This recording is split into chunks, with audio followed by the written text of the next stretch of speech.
the sister of Audie L. Murphy, the most decorated hero of World War II. In 1971, America's most famous soldier died in a plane crash. But that's not the mystery. For 26 years, Audie Murphy hid something from everyone. He lived in his own garage while his family slept in the house. He kept a loaded gun under his pillow every night. He lost $3 million gambling and nobody knew. The government looked into him. His wife sued for $10 million. The real question isn't how he died. It's why the man who killed 241 enemy soldiers was too scared to sleep in his own bed. He was born on June 20th, 1925 in Kingston, Texas, into a family that could barely survive. Audie Murphy was the seventh of 12 children. His father was known more for leaving than for helping. One day he was there, and the next he was gone. That left Audie at just 12 years old with no choice but to become the man of the house. He left school in the 5th grade and started picking cotton for $1 a day. That's about $23 today. That little money had to feed a house full of brothers and sisters. It was no life for a child, but there was no one else to do it. Then came the blow that would change him forever. In 1941, when Audie was just 16, his mother, Josie, died from lung sickness and heart disease. She was only 50. After that, his 3 youngest brothers and sisters were taken away and put in an orphanage. Audie was left completely alone. He never got over that loss. He once said, "She took something of me with her. I've been searching for it ever since." That emptiness stayed with him, and he began to fill it the only way he knew, by stepping into danger. He had already learned how to survive before the army ever gave him a weapon. Being hungry taught him to shoot.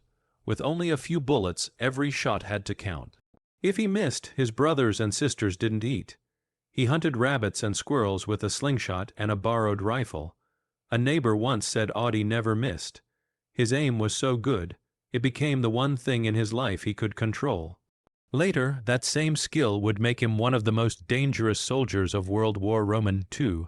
By the end of the war, he had killed at least 240 enemy soldiers. But when he first tried to join the army, no one wanted him. He was too small, too skinny. He was just 5'5" and weighed barely 112 pounds. The Marines said no, the Navy said no, even the Army didn't want him in combat. They tried to send him to cooking school, but Audie wasn't going to fry eggs while others fought. His sister helped him fake a birth certificate to make him look older.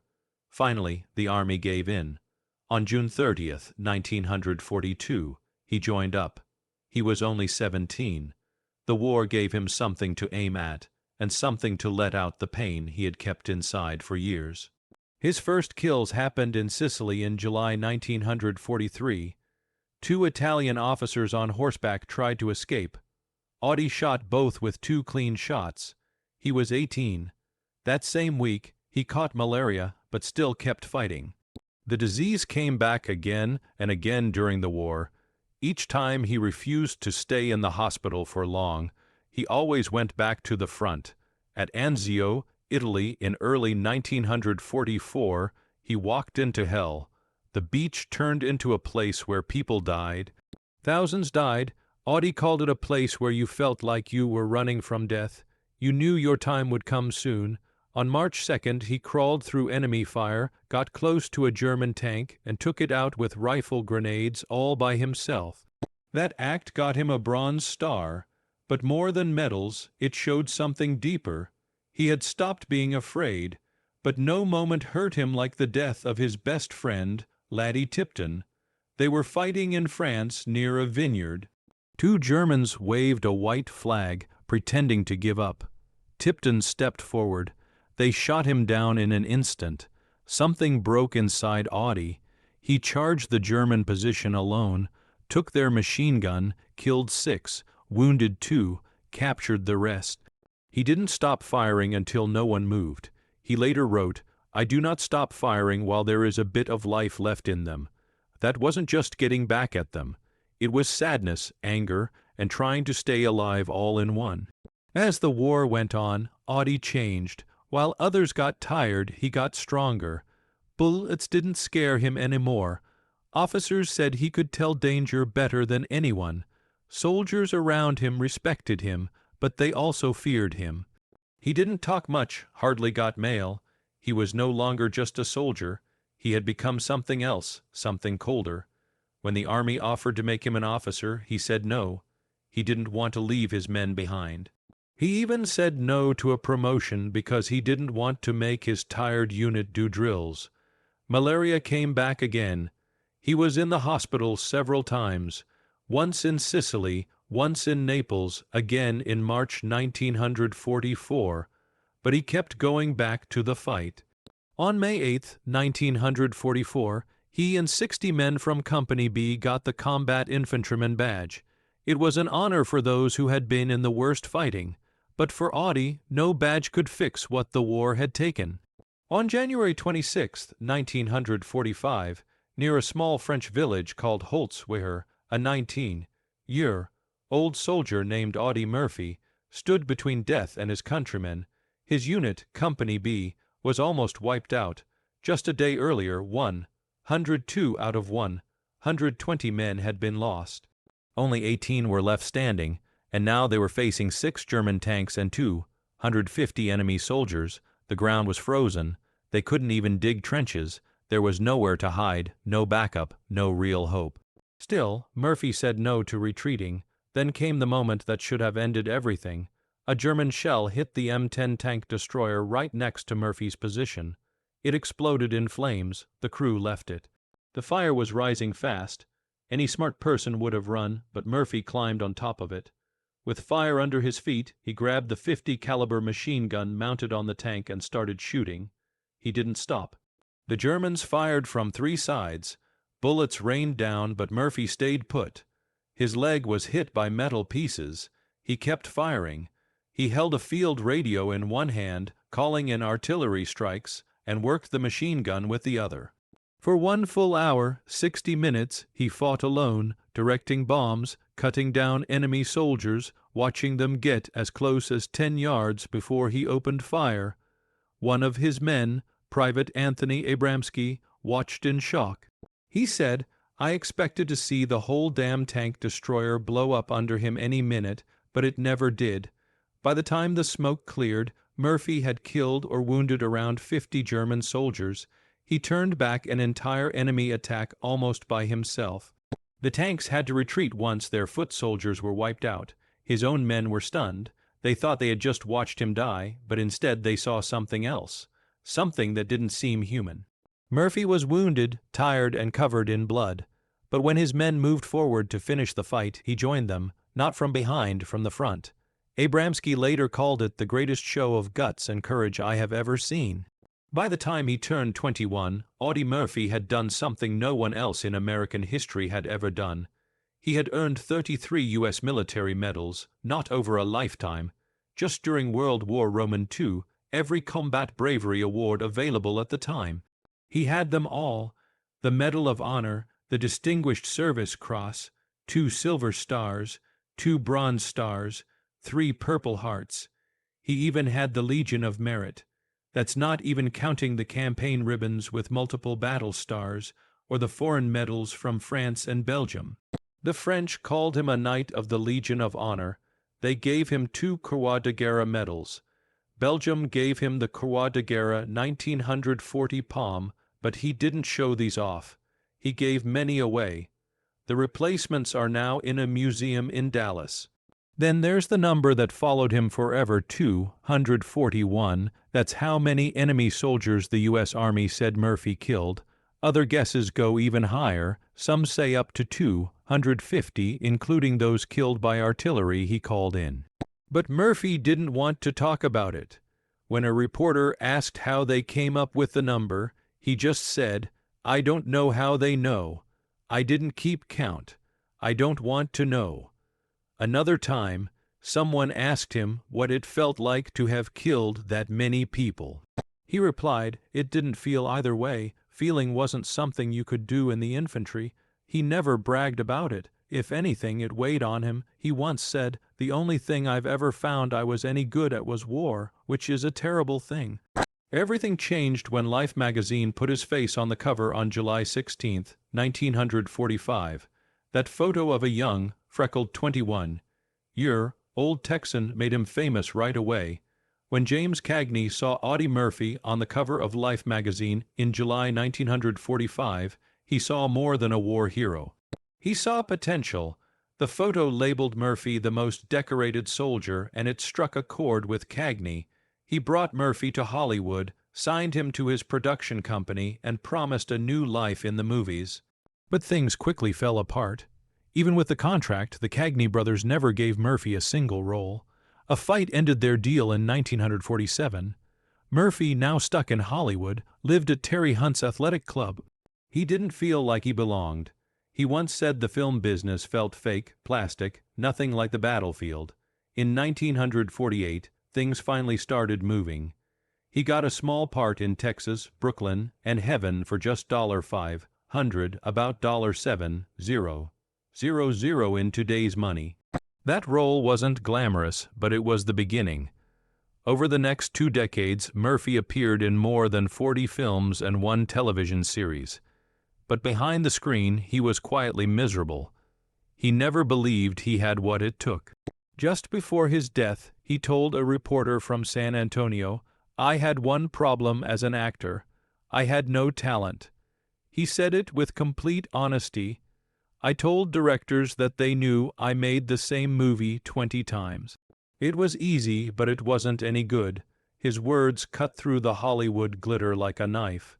Murphy wasn't chasing fame, he was surviving. Then came To Hell and Back, the film that would define him forever.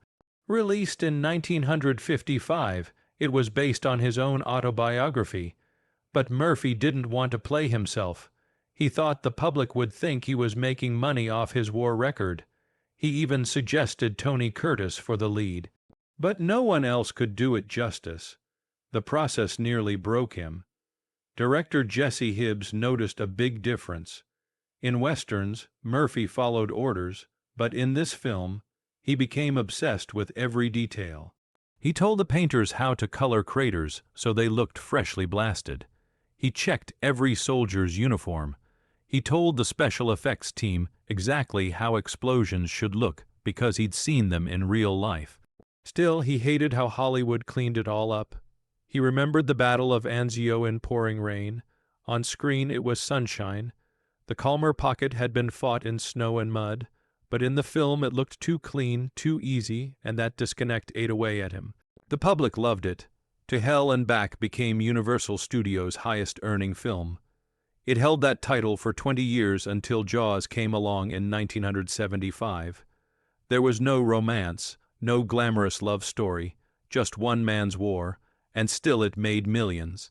But while the box office boomed, Murphy broke down. He began having nightmares again, the kind he thought he had left behind in Europe. Historian Max Hastings later called Murphy a psychological mess of huge proportions. Reliving those battles for a movie audience didn't bring him peace. It only made his scars deeper. In the end, the movie made him a legend, but it also locked him into a version of his life that wasn't real. It was Hollywood's version, not his, and that's not where his story ends. Behind the scenes, Murphy was writing music. From 1962 to 1970, he co-wrote 18 country songs with songwriter Scott Turner. Their biggest hit was Shutters and Boards, written at Murphy's Ranch in 1962. It told the story of heartbreak and being left behind. The song struck a nerve. It was recorded by nearly 60 singers in different languages, big names too: Dean Martin, Jimmy Dean, Porter Wagoner. Another song came from a moment of silence. Murphy once listened to the wind howling outside his California home and said, "When the wind blows in Chicago." That line turned into a ballad recorded by Dean Martin and Eddie Arnold. He had a natural gift for rhyme and rhythm. He had written poems during the war, and one was published in his memoir, though he gave credit to a made-up soldier named Kerrigan.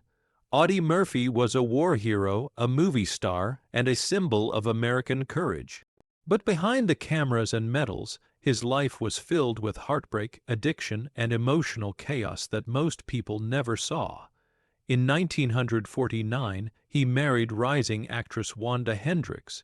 She was 21, full of hope, and had fallen for the image of Murphy on a magazine cover. But the man she married wasn't just a hero. He was a damaged soul. At home, Murphy wasn't safe. He had violent flashbacks. He couldn't sleep. He would sometimes hold Wanda at gunpoint, lost in memories of war. The press painted a picture of a perfect couple. Headlines called her his little Hendricks honey, but the reality was terrifying. He asked her to leave Hollywood and move to Texas, but his mood swings and paranoia made even a normal day impossible. She once said, "When I turned to kiss him, he was gone." The man who stood in his place was a stranger. Just 7 months after their wedding, she ran for her life. She filed for divorce in April 1950, saying he was mentally cruel. It was finalized a year later. Later that same year, Murphy married again, this time to Pamela Archer, a former Army nurse turned airline stewardess. She seemed like someone who might understand him. They had 2 sons, Terry in 1952 and Skipper in 1954. For a while, things looked better, but a different kind of storm was building. Pamela became obsessed with religion. She made strict moral rules and turned their home into a place of fear and judgment. After their second son was born, she gave Murphy a harsh ultimatum: stay married, but live a separate life, legally tied together, but emotionally cut off. He was still expected to pay the bills and be a father, but now he was a stranger in his own house. He tried to protect his sons. He wanted to keep them safe from Pamela's extreme beliefs, but the war had taken too much from him. He couldn't sleep, had nightmares and unpredictable mood swings. He kept a gun under his pillow every night. The fear never left him. He wanted to be a good dad, but his emotional numbness made real connection impossible. In public interviews, he called them his joy. "If I didn't have Pam and the boys," he once said, "I think I'd still be completely happy living as a hermit." But those moments of warmth never lasted. His trauma always came back. By the late 1960s, Murphy had finally had enough. He planned to divorce Pamela, but he changed his mind, not for her, but for his sons. He feared what might happen to them if he left.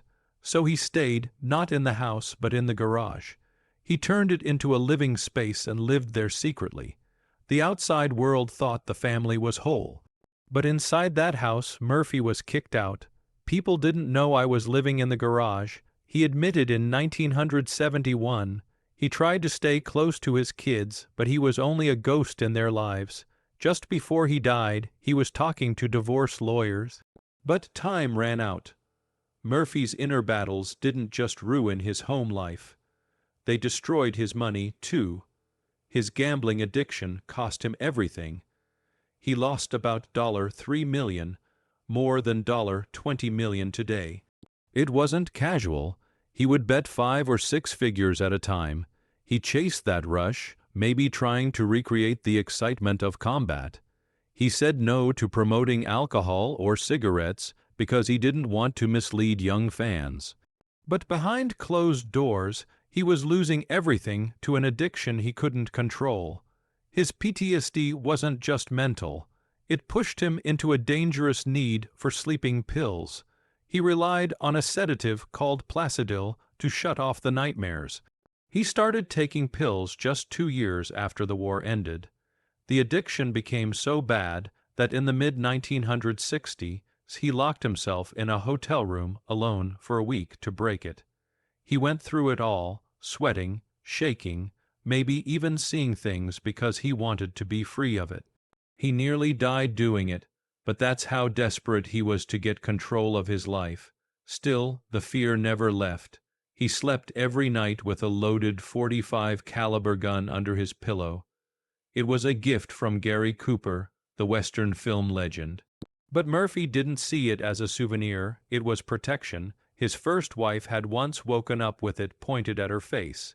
Even in hotel rooms, he kept the habit. No place ever felt safe. In his mind, the war had never ended. By 1968, Audie Murphy's movie career had fallen apart.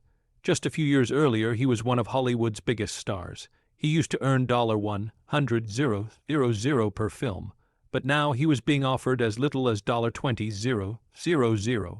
Producers saw how desperate he was and cut their offers. They didn't care. He was America's most decorated war hero. They just saw a fading star, and Murphy said no to taking easy money. Liquor and cigarette companies came knocking with big deals, but he turned them down. "I couldn't do that to the kids," he said. His morals came before money. His TV show, Whispering Smith, had already flopped in 1961. By the late 60s, the phone stopped ringing. His production company worked out of a basement hotel office. His last movie, A Time for Dying, had so many money problems, it didn't even get released in the U.S. until 1982, 11 years after he died. Murphy said it felt like being a prostitute who is a little over the hill. He was watching his dignity die. Things got worse. Murphy started chasing risky business deals just to survive. In 1967, he put $260,000, almost all he had, into an oil venture in Algeria. Then the Six-Day War hit, and the entire investment was wiped out overnight. He was crushed. By 1971, he was chasing any opportunity that could pull him out of debt. He even sold his beloved ranch to Bob Hope, but the money didn't last. He spent his days making endless phone calls, begging for deals that might save him. He was living in a garage away from his wife just to be close to his sons. The man who once fought Nazis was now fighting people he owed money to, bills, and total ruin. As if that weren't enough, the government came for him, too. The IRS started an investigation over unpaid taxes. When he filed for bankruptcy in 1968, Murphy had to admit he owed a lot. It was embarrassing. The same government that had pinned 28 medals on his chest now hounded him for cash. He said it was as bad as dying on a battlefield. On top of the oil loss, the failing movie career, and the failed investments, this was a final blow, and there was no break. A friend later guessed that Murphy had lost about $3 million over the years through gambling. It all added up. He was desperate, drowning, and out of time. Still, he pushed on. On May 28, 1971, he got on a twin-engine Aero Commander 680 Super for a business trip to Virginia. He was traveling with 5 associates, hoping to lock down a new deal. The flight left from DeKalb Peachtree Airport in Atlanta. It was supposed to take less than 2 hours. The skies didn't look great, but they went ahead anyway. No flight plan was filed. No one expected trouble, but trouble came fast. The pilot, Herman Butler, looked good on paper, 800 flight hours, but there was a catch. He only had 6 hours in that exact type of plane. Worse, he wasn't instrument rated. That meant he couldn't legally fly through clouds, rain, or fog. He didn't know how, and that's exactly what they flew into. The weather turned deadly, thick fog, clouds hugging the mountains, visibility just 3 miles. The Blue Ridge Mountains were completely hidden. Butler tried to fly by sight through conditions that required full instrument training. He didn't have it. He pushed on anyway. At one point, he even tried to land on a highway near Roanoke, Virginia. Plane was seen circling barely 150 feet above the ground, dodging trees. Then it turned west straight into the mountains. At 12:08 p.m., the aircraft slammed into Brush Mountain, 700 feet up. The crash was violent. It killed everyone on board instantly. Murphy's body was thrown uphill from the wreckage. The crash site burned. It took 3 days to find it. Bad weather slowed search planes, and since no flight plan had been filed, no one even knew where to look. 31 aircraft were used in the search. When the wreckage was found, it was 4 miles up steep mountain terrain. The National Transportation Safety Board issued its findings a year later. The cause: Butler kept flying under visual rules when the weather demanded instrument guidance. He had neither the skill nor the experience in that plane. It didn't help that Butler had already crashed a plane the year before. In March 1970, both engines failed because he ran out of fuel. He had tried to land on a highway that time too and failed. That should have been a huge red flag, but no one stopped him from flying again. After the crash, the conspiracy theories exploded. Some said it was sabotage. Others believed the government killed Murphy to silence him. He'd been outspoken about veterans' rights and his own bad treatment, but none of the theories held up. The evidence showed pilot error, a bad decision, a preventable tragedy. Murphy's family didn't sit still. His widow, Pamela, filed a $10 million lawsuit against 13 parties: Colorado Aviation, the pilot's estate, and others. After 4 long years, a jury gave the family $5 million in damages. That would be around $14, $6 million today. The court ruled that Colorado Aviation was careless. They had let an unqualified pilot fly a sophisticated aircraft in dangerous conditions. The lawsuit shut down all the conspiracy theories. If there had been foul play, it would have come out during the trial. But there wasn't just failure and loss.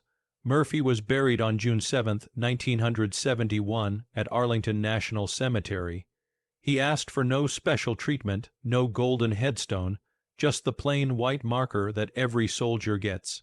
And that's exactly what he got. Thousands visit his grave every year. Cemetery officials had to build a path around the tree that shades his resting place because so many people came. His headstone lists his medals: Medal of Honor, Distinguished Service Cross, 2 silver stars, and 3 Purple Hearts. When the cemetery offered to upgrade it with gold leaf to show his status, the family said no. He wouldn't have wanted that.